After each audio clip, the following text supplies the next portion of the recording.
welcome back to another episode of Conversations with Jacob. We got a good episode for you this week, but before we get to our guest, I want to talk about a few podcast plugs. You can follow us on Facebook, facebook.com/conversations with Jacob on YT. That stands for YouTube, by the way.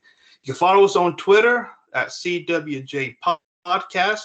I think that's what it is. It's kind of hard to remember nowadays. Podcasting platforms include iHeartRadio, Amazon Music, Audible, Pandora, YouTube, and we're on about 20 different platforms at this point.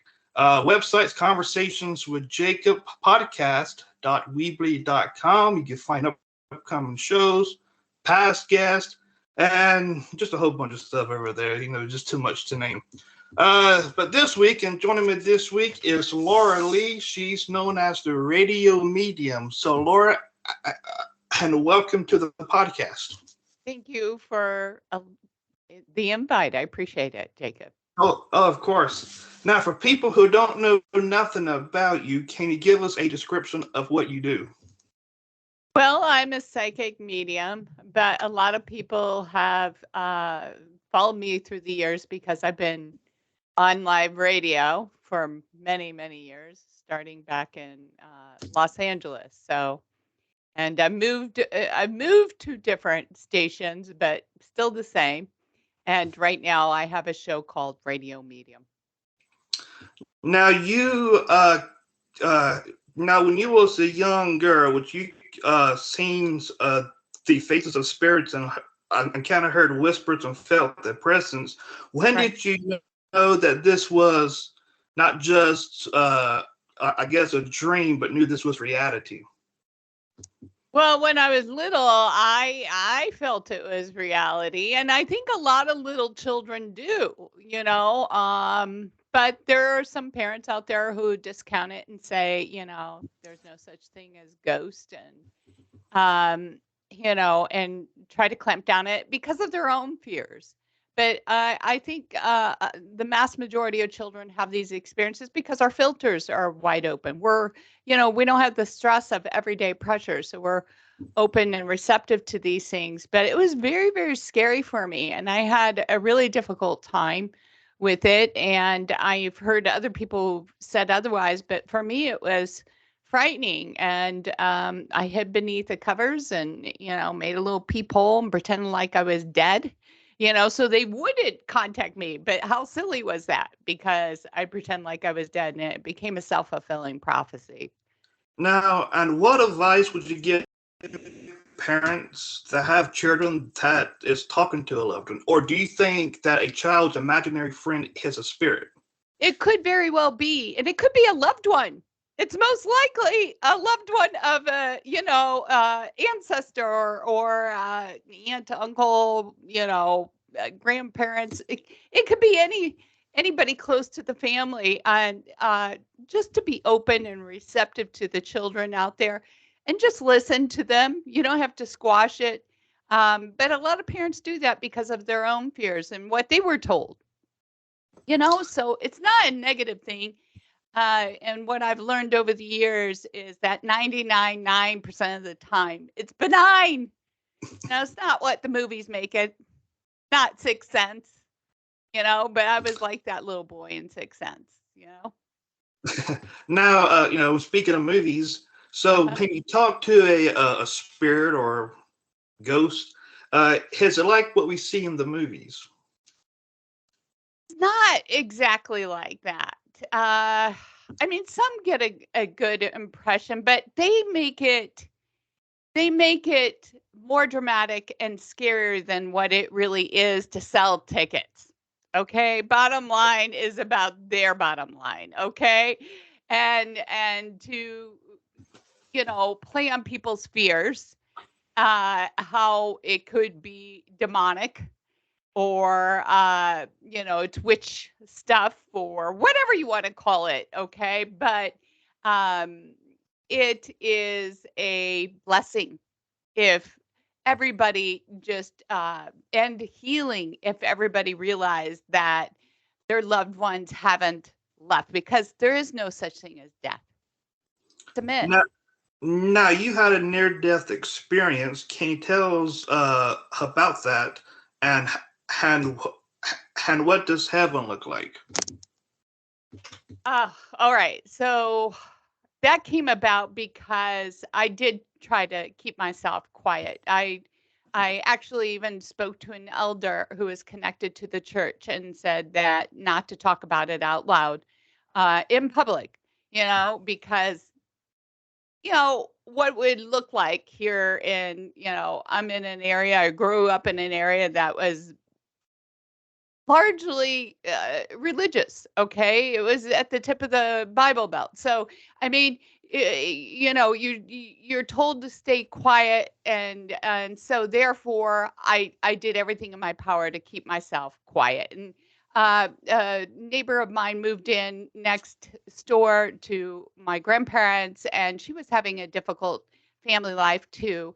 And she handed me a pill one day. It was about the age of 9, and she told me, to eat it, and I didn't know what it was, but I listened to her because she was older than me, and she seemed to know a lot more than I did, and I always wanted an older sibling. So, uh, at any rate, I popped it, and she told me it'd make me look good for boys.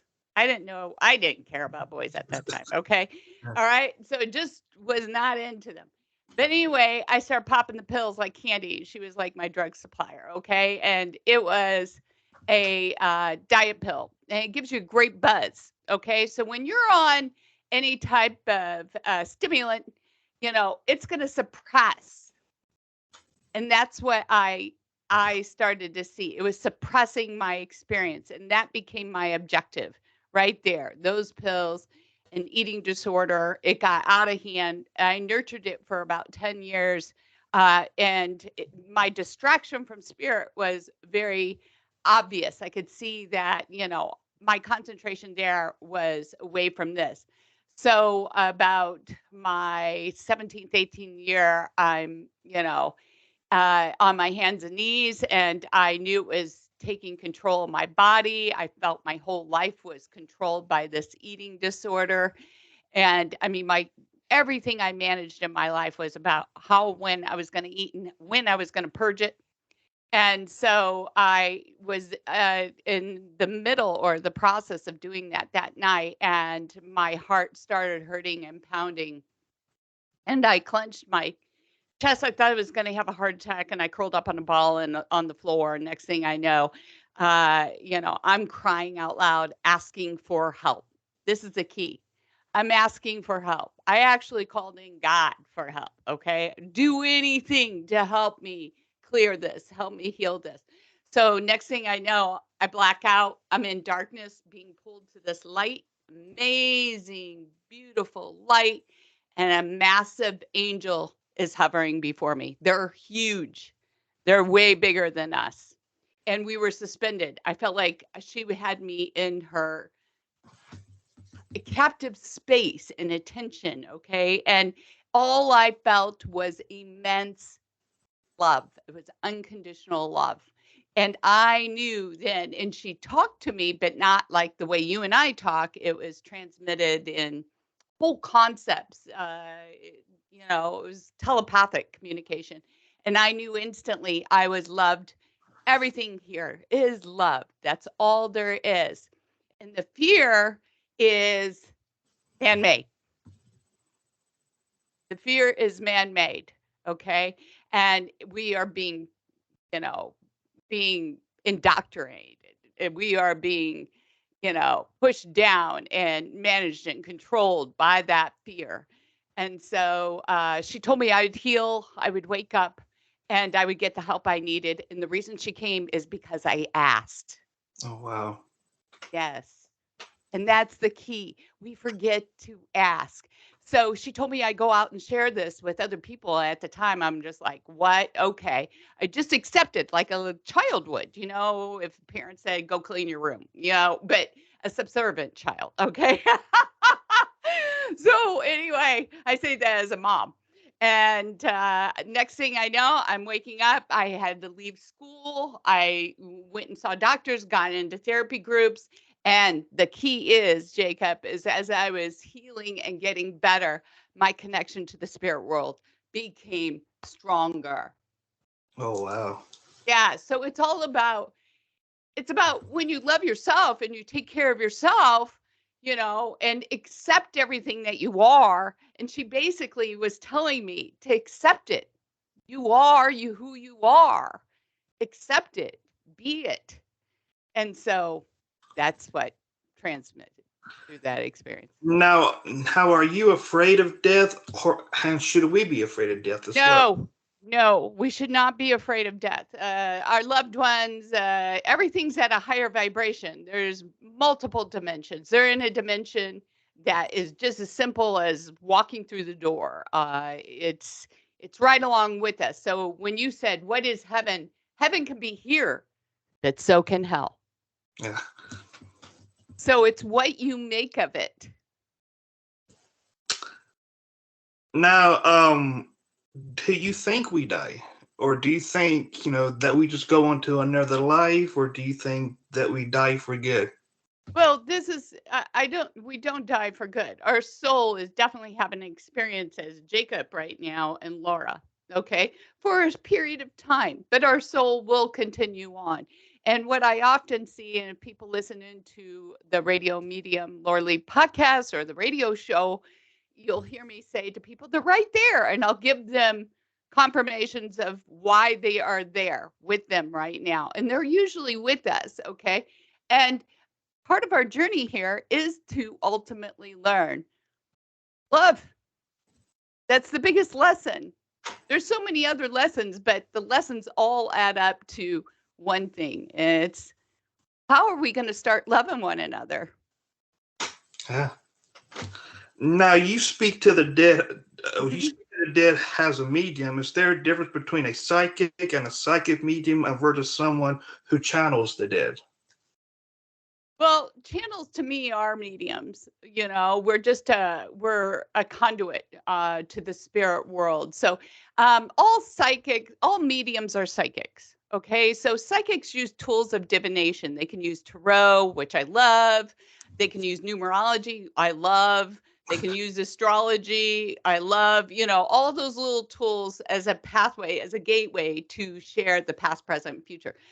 I use my tool. My tool is mediumship. I love all those other tools and I use those tools, but my primary tool is mediumship. So we can do the past, present, and future in order to share. The only difference between myself and anybody else who's not a medium and making contact with their loved ones is I trust it. That's it. I've learned to trust what I receive and making contact with higher realms and not my loved ones or loved ones for other people when they don't trust it for themselves. And a lot of them will say, well, I got that. I that's what I was thinking about. And I'm like, well, that's them impressing that upon you. I'm just confirming it. You got it, but you won't trust it.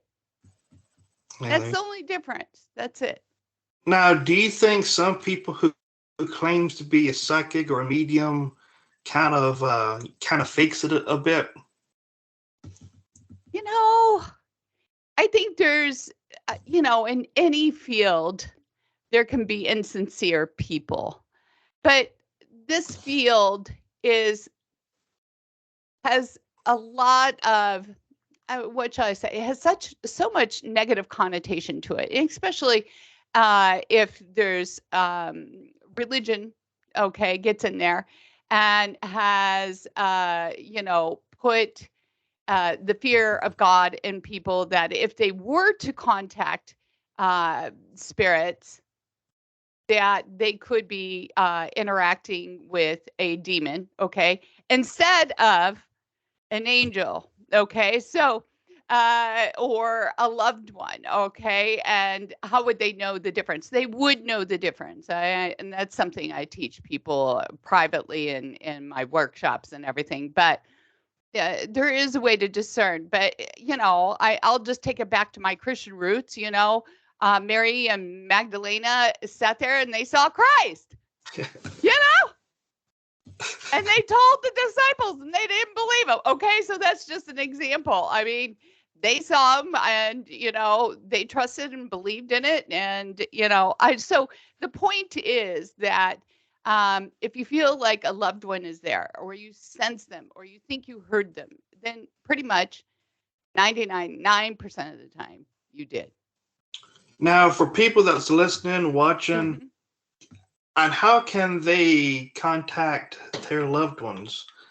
Can their loved ones kind of see into their future? Can they help the people that are still here on Earth?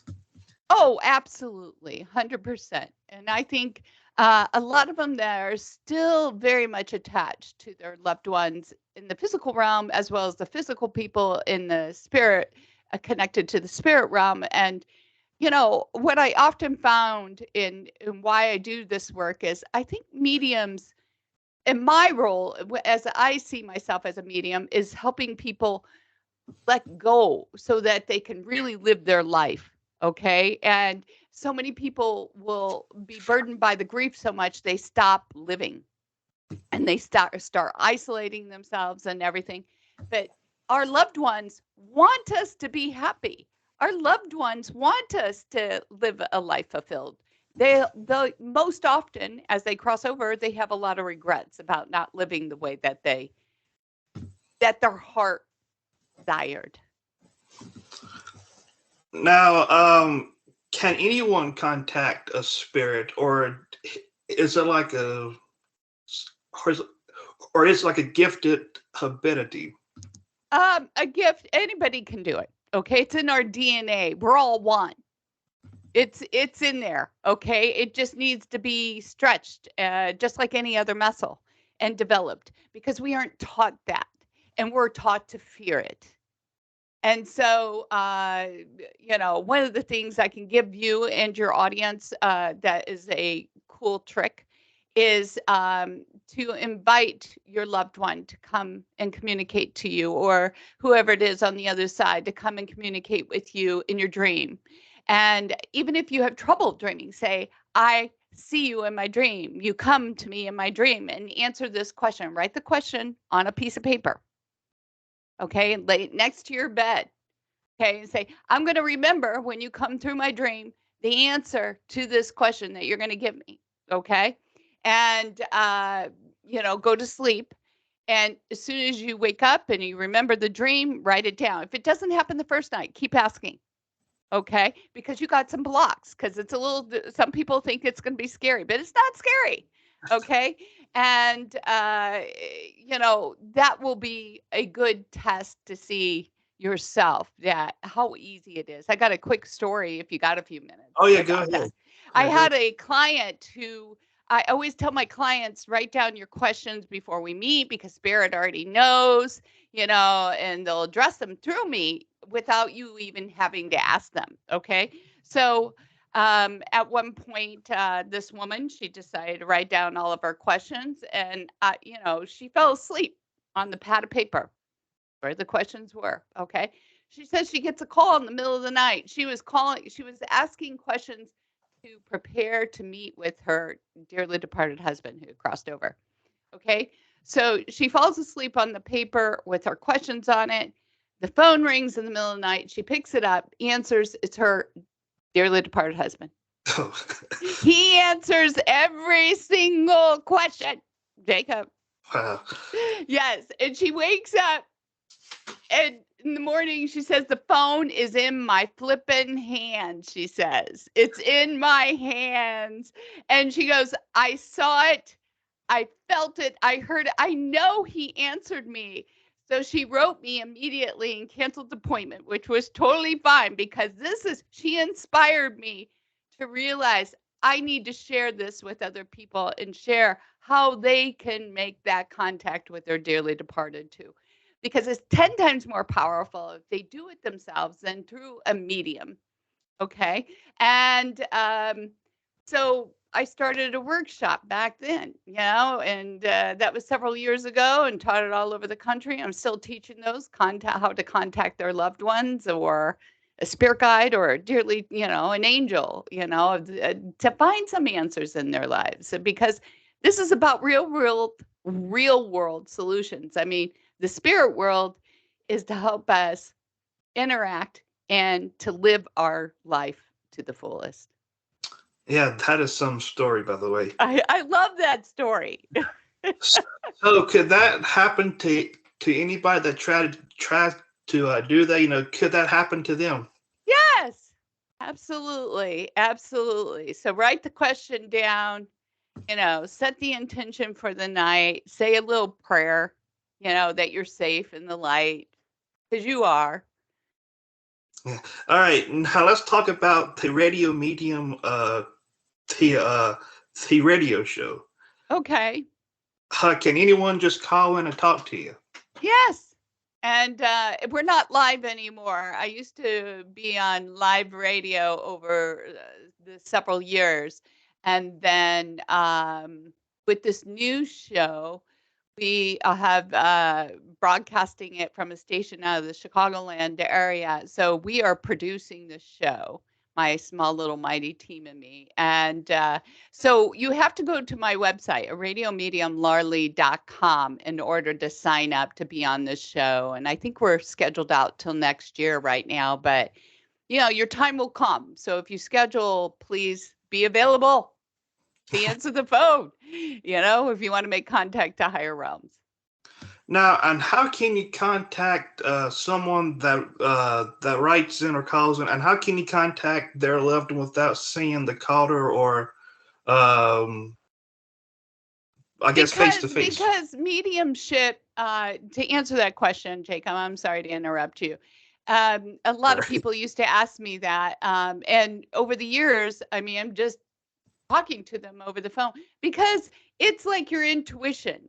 You see it, you feel it, you hear it all within. I don't need somebody visually in order to have that experience, but a lot of people feel like they got to have that connection. And since we started the new radio show, or since I've started the new radio show, I have turned on the camera. And so now people can visit with me one-on-one, just like you and I are doing. So technology's been fabulous in that. So it's given us the flexibility to see our callers now. Now, when you contact a departed person, and what do you feel and what do you see? I think everybody's different. Just like spirits are all different too. Some of them are more visual with me. They'll show me bits and pieces. I don't need to know everything, just bits and pieces. And then they'll start sharing what they need, the person on the call needs for their higher good. And I always set the intention, that I bring forth, because we've only got a few minutes. So I'm not going to sit there the entire time. And I know a lot of mediums it's all about validating their loved ones, but I'm there and my show is to help people find some guidance or some insight or answers about whatever's heavy on their heart so that they can move forward. Now, would you say that people that tries to contact a departed loved one, do you think they should kind of stay away from the Ouija boards? I get that question a lot from people. It's a tool of divination, just like tarot cards, just like astrology, just like numerology, just like a pendulum. And as I suggest to everybody, just set an intention before you set it. Say a prayer if that makes you feel better, an affirmation, whatever, that, that everything is in the light and working for your higher good. Those are some of the intentions we always set. And I always set that intention before I get on the air with each and every person I'm working with. Now, do you think that these ghost apps on your phone's legit, or do you think they're just a fake? Say that again? As I said, do you think that these ghost apps you could get on your phone, do you think they're real, or do you think they're a little fake? Ghost, I don't think the spirits are fake. I don't think if the person's coming on and they want to change their name, that's fine, but the information still comes through.